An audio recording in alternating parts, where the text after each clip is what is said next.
Hello and welcome to Tiny Table Talk for The Challenge World Championships Episode 7. Now, we have a lot to talk about. I kind of have this, a lot of thoughts from this past week's episode between the move that Kellyanne made as well as listening to this past week's podcast, both from the Bananas podcast and the Challenge Official podcast, as well as handing out some MVPs and LVP awards and getting to some comments from my Thursday's review and recap. So with all of that on the table, let's not waste any time, starting with...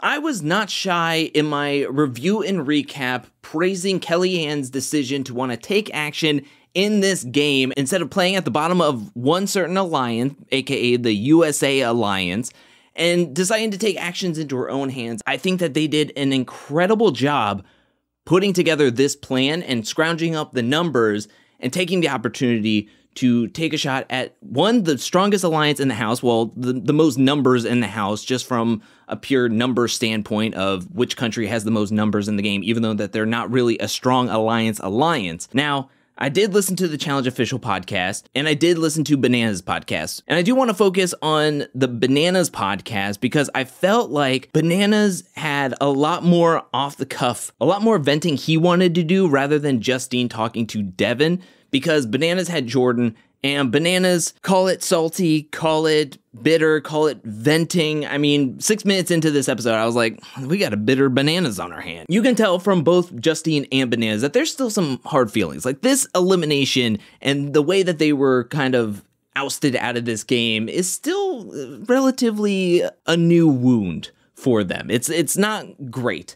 But there were certain things that Bananas had said in the podcast that was just like, really? There was one point where he condemns Kellyanne's decision on wanting to vote Bananas and Justine with Sarah and Theo, because Bananas says that, okay, congratulations, you made this big move, but guess what? Because you orchestrated it, now all the people's targets are all on you. Now all eyes are all on you, Kellyanne and Tristan. You're not playing for the long game, you're playing for the short game, which to me, I had to sit back and go like, are we watching the same season? What are you talking about? There's always been a target on Kellyanne and Tristan's back. Like, from the first two voting ceremonies, they were nominated both times. Like, what are you talking about? If you're saying that because they made this move, that there's a target on their back, I mean, nothing has changed then besides you being out of this game. What point are you making that they're not playing for the long game? They should have just went with us. And then what happens there? Jody and Benha are out, and guess what? Kellyanne and Tristan are, yes, numbers for you this week, but what happens next week when they need a default team to be nominated? Bananas and Justine also talked about how they were kind of shocked that Darrell and Kiki said their names. Justine thought that Darrell and Kiki were really close with them, and Bananas even told Justine at one point, at least this is what Justine said, that, oh, well, I don't ever want to really say Darrell's name. Interesting, because Darrell's name came up this week. Yes, Darrell and Kiki would have been nominees. Yes, there's an Australian team in power, but that's not instantly saving them from being sent into elimination. We know that Kiki and Emily have this rivalry with each other, and Darrell doesn't want to be nominated anyways. So Banana says he goes to Darrell right before the voting ceremony saying, look, I'm going to say your name. Don't take any hard feelings, but the vote is you. But by this time, Kellyanne had already been to Darrell. They've already hatched a plan to say Bananas and Justine's name along with Sarah and Theo's name, and Bananas is upset because Darrell told him nothing. That's just Darrell making a good move. Darrell's gonna keep quiet with this because if he says anything to Bananas, no matter how long or how soon the voting ceremony is, he knows that Bananas or anybody can do a red alarm and try to switch the votes at the very last second. So Darrell says, hey, it's either between me and him. He's giving me the heads up, but I'm not going to do the same thing. And this is where I think I'm more impressed with the Kellyanne plan, because both Bananas and Jordan say that they had no idea. They had absolutely zero idea that Kellyanne had made this plan, that she had gotten all these numbers to vote in Bananas and Justine and Sarah and Theo. They had no clue. And to me, that is the most impressive feat, where you have a house of so many people who are aligned with each other, yet this move that was orchestrated and strings were pulled to a point where you have to have so many teams on the same page, yet it came down to it and nobody knew on the other side? Bananas, Justine, Tori, Dan, like nobody knew what Kellyanne was pulling? That's so impressive. I also thought it was pretty interesting that around the first couple of days, Jordan, after everybody was picked in their groupings of the countries and the legends and the MVPs, that Jordan went up to everybody in the USA team and was like, look, all the legends here are my friends. Let's have this be the final five, you know? For Team USA and then Jordan and Kaz. And then when it comes to final five, we just run this thing out. And it's funny to get the perspectives of the legends because Jordan and Bananas both said that, oh, well, Bananas should have had more struggles with this because if it came down to that final five, Tori and Jordan aren't saying each other's names and Theo and Kaz aren't saying each other's names. And so Bananas could have been on the outside of this and he should have had more problems with it than Danny and Sarah. And from the vet's perspective, they just want to be close to a finals. You know, they feel like they're in a good enough duo that, hey, we can ride this out. We can have some comfort in the game, getting all the way up to the final five, working with each other. And then we can get our hands a little sticky right before the finals because final five, it's either final five is going into the finals or it's final four going into the finals. So you really only have to worry about that final five going into final four to get into the final. So it's like, oh, well, we don't have to worry about getting our hands too sticky, you know? We don't have to get worried about too troublesome of a situation, you know, if we're all just working together. But Danny and Sarah,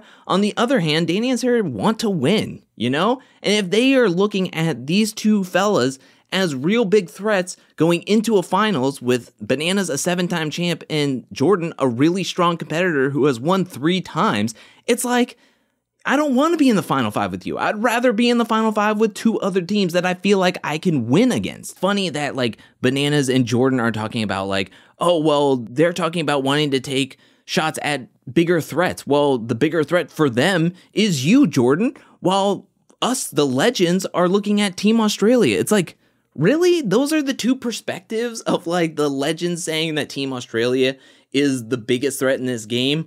And then on the other side, the MVPs are like, well, there's a 7-time champ and there's Jordan. I think that I'm wanting to take out some stronger numbers, even though Danny would benefit from having Jordan in the game because they're a number for Tori. It's very convoluted. It's very complex, but I can see both sides of everything. It's just super, super interesting to hear the perspectives on these 2 podcasts. I really highly recommend it.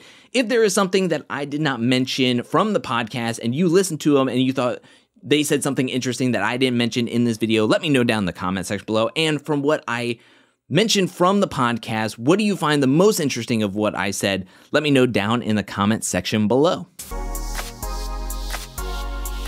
All right, let's hand out some LVP and MVP awards, and the MVP, no doubt, has to be Kellyanne. I mean, she put together a great plan, great opportunity. She could have easily sat back and just done whatever the Team USA wanted and sent Darrell and Kiki in, as well as Benha and Jody, but she stuck to her word with Benha and Jody and gathered up the numbers to send in 2 USA teams and getting out a strong team, as well as giving an MVP to Yes. Because Yes, with that mental math, was incredible, helped his team win because I don't think Emily was going to get those math equations as quickly if she was just left to her own devices, and Yes didn't interject at all. So Yes with his mental math, as well as putting the nail in the coffin by sending in Bananas and Justine. Now, the LVP is interesting. The one that sticks out to me is Kaz, more specifically for the daily, not the elimination, because with the daily, she was just all flustered, and seeing her in this daily kind of flounder, it was really, really bad look. It was not good at all. So I want to give an LVP award to Bananas and Justine because they were down in the sand, they were working on their puzzle, and to have everybody up in the crowd know exactly what's wrong with your puzzle but not help you in the slightest is tough, especially when you count a lot of those people up there as friends, as you think that they would have your back, yet nobody helps you. That's a tough pill to swallow. And the final LVP award I want to hand out, maybe it's like a LVP light Tori. This is the 2nd week in a row that somebody took whatever she said to another team to flip what was going to happen on her and completely blindside her. After watching the last 2 episodes of somebody that you thought you could trust with information, then them taking that information and using it against you to blindside your own numbers. To me, that's not kind of making you look stupid. It's kind of making you look like the ringleader of a circus. I mean, it's not good. It makes you look like the town hall jester.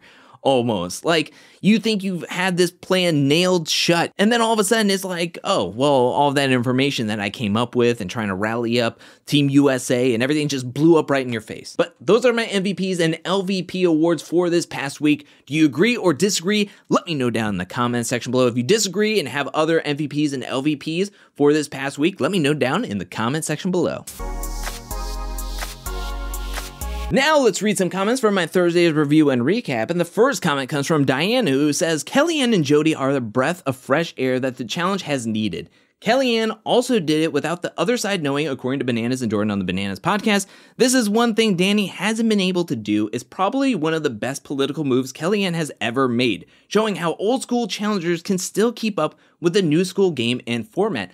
I think it also comes down to if you're willing to move and flow with the game. If you're always going to play a rigid game or the same game you've played in the past to now, it seldom works. So Kellyanne taking this opportunity to stand up and take action into her own game was awesome. And yeah, I don't think you get that from another vet that we've seen on the challenge the past 3 seasons of the flagship show that have been in there over and over and over again. And I think that was really good on Kellyanne.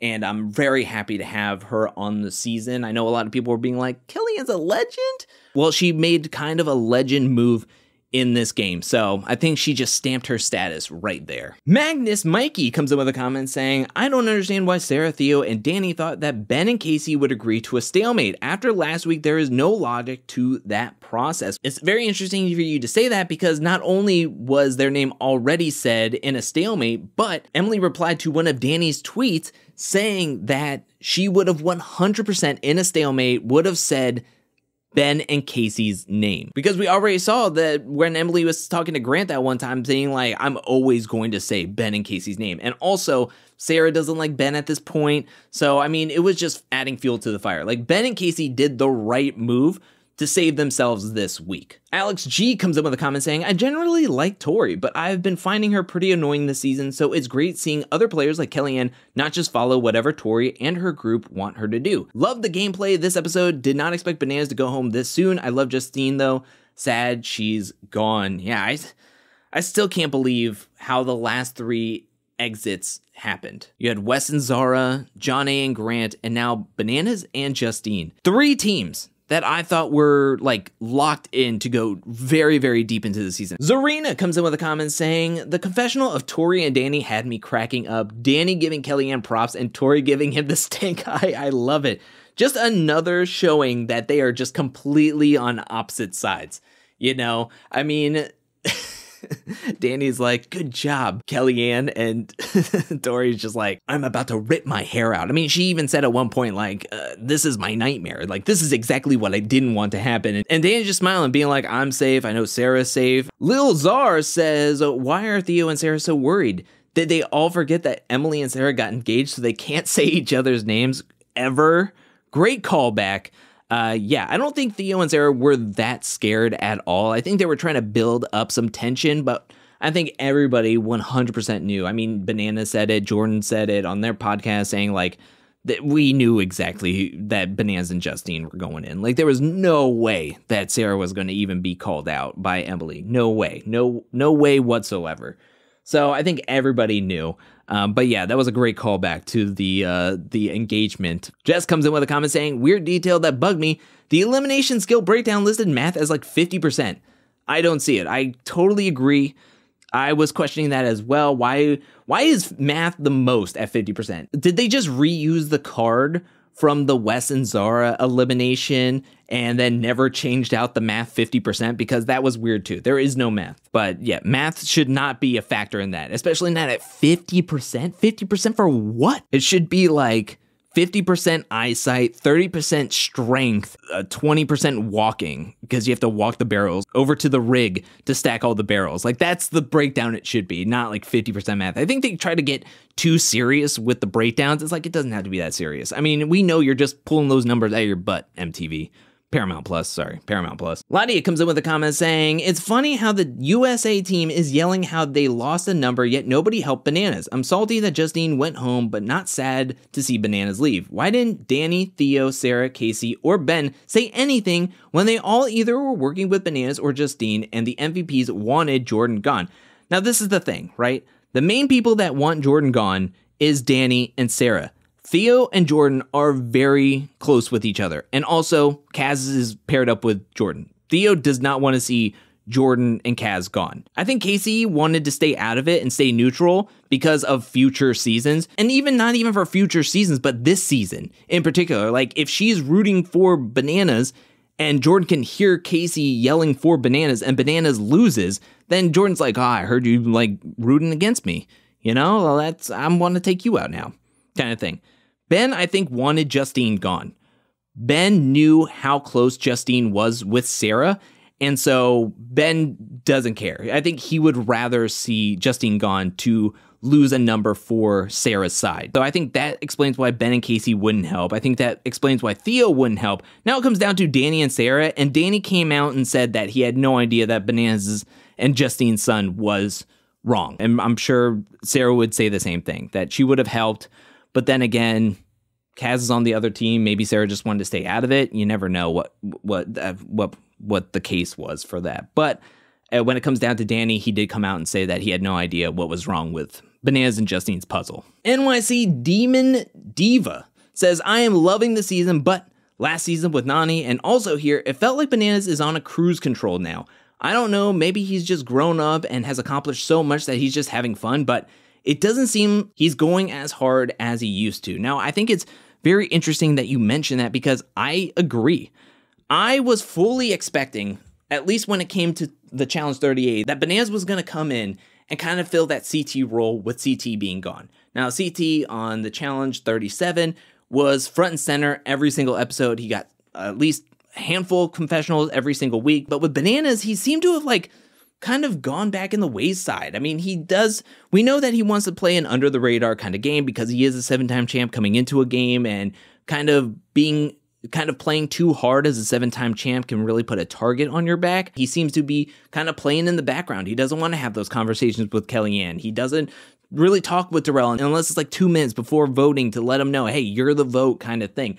I mean, he's really been kind of floating in the background a little bit, and I guess that's part of his strategy, not wanting to be front and center as a 7-time champ. But in that aspect, I expected more, I expected him to kind of come in here and kind of be a little bit more of a presence in the game on 38 and World Championships. And in the edit, it just didn't come off that way, He is playing, I think, a more passive game than his previous seasons. And the final comment comes from ADNSEB1234, who says, Bananas being shocked, in quotes, at no one helping him at elimination really stuck out to me. I wonder what Jay and Michelle were thinking while watching this episode from home. Touche. And I did see Danny on Twitter repost Bananas talking about helping out Turbo in season 38, and then nobody helping him out here. And yeah, I mean, I think that's a very interesting topic to bring up. And I'm sure if they were watching the episode, they're thinking, well, isn't that interesting? The shoes on the other foot, But that is it for this week's Tiny Table Talk. What you think about this episode? Let me know down in the comment section below. What do you think is going to happen in the coming weeks? I know when looking at the preview, it's not looking good. It looks like Fluageddon. It's not looking great. But what do you think of this whole change in numbers and who's voted where this episode? Do you think those alliances will stay kind of concrete, or do you think that this game is going to be very fluid and everything's going to change from episode to episode? Are you sad that Bananas and Justine left? Let me know down in the comment section below. And what do you think about my MVPs and LVPs? And who do you think is a front runner now in the game now that 3 strong teams have left the game with Wes and Zara, John A. and Grant, and Bananas and Justine? Who do you think is the front runner moving on? And who do you think could be next to be the target? Let me know anything and everything down in the comment section below. I want to give a special shout out thank you to everyone who supports me over at patreon.com/angelcakevids. Thank you for your support. Thank you for your generosity. Thank you. And thank you to everyone who is watching this video up to this point. I'll be back really soon with more Challenge World Championship content, more challenge content, more content in general. But until then, peace. Wanna